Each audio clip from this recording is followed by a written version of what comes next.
बाबर आजम ना power play के अंदर खेल सकता है ना 12 ओवर के बाद खेल सकता है। ये कहना है अपने कोच माइक हैसन का कि बाबर आजम को अगर पाकिस्तानी टीम में रखना है तो उसके लिए एक ही प्लान है कि वो छठे ओवर के बाद आए। यानी कि अगर आपकी विकेटें पावर प्ले के अंदर ज्यादा नहीं गिरती हैं तो ठीक है वो आ जाए, लेकिन उसकी आइडियल जो पोजीशन है वो 6 से 12 ओवर की है। यानी कि 6 से 12 ओवर के बाद वो खेलने के लिए पाकिस्तानी टीम के लिए नहीं है। आप खुद अंदाजा लगा लें कि बाबर आजम की वो गेम ही नहीं है जो कि इस अंदाज से वो T20 वर्ल्ड कप के अंदर वो खेल सके कि 100 का स्ट्राइक रेट है बाबर आजम का।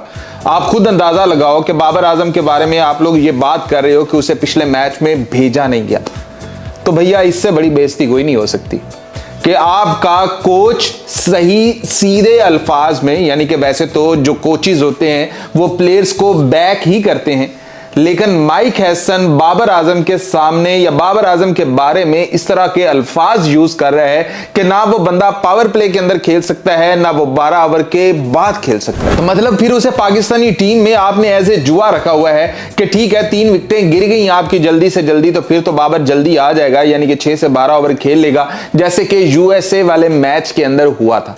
उसके अलावा बाबर आजम की T20 के अंदर कोई आइडियल पोजीशन नहीं बनती है, क्योंकि बाबर आजम को चाहिए होते हैं 10 से 15 गेंदे सेट होने के लिए, और उसके बाद बाबर आजम स्कोर बनाना शुरू करता है और आस्ता आस्ता उसका स्ट्राइक रेट बढ़ता चला जाता है। मतलब माइक हैसन साहब ये कहां पर बैठकर क्या बातें कर रहे हैं? क्या ये ड्रेसिंग रूम की बातें नहीं होनी चाहिए? क्या आपकी ये सिलेक्शन मेंबर्स के साथ बातें नहीं होनी चाहिए? क्या आपकी कप्तान के साथ ये बातें नहीं होनी चाहिए? क्या आप जहां पर इंटरनेशनल मीडिया बैठा हुआ है वहां पर सिर्फ बाबर की बात नहीं, शाहीन की बात नहीं, कोई भी पाकिस्तानी प्लेयर हो, एक कोच का काम नहीं बनता है कि वो इस तरह से एक्सपोज करे या इस तरह से तनकीद करे। मतलब ये तो कहीं का ना छोड़ा इसने बाबर आजम को कि ये कहते हुए कि वो बंदा इस काबिल नहीं है कि पावर प्ले के अंदर खेल सके, हालांकि वो बंदा पावर प्ले के अंदर पाकिस्तान के लिए इतने रन्स बना चुका है जितने पाकिस्तान के किसी और खिलाड़ी ने नहीं बनाए। 12 ओवर के बाद उसने मैच खत्म करके दिया हुआ है। पता नहीं माइक हैसन को ऐसी कौन सी कमी नजर आ गई है। अगर कमी नजर आ गई है आपको as a coach, as a कप्तान आपको कमी नजर आ गई है, तो भैया उसे रखा हुआ क्यों है? टीम से निकाल बाहर करो। मतलब इतनी भी आप लोगों को क्या परेशानी है, क्या मजबूरी है कि उसे टीम में रखा हुआ है और साथ बेइज्जती भी किए जा रहे हो? भाई बाबर आजम ठीक है, बाबर आजम से परफॉर्म नहीं हो रहा ठीक है, लेकिन किसी भी प्लेयर के बारे में किसी भी कोच को या कप्तान को यह कहने की कोई इजाजत नहीं देता कि आप भाई इस तरह से मीडिया, इंटरनेशनल मीडिया के सामने करो।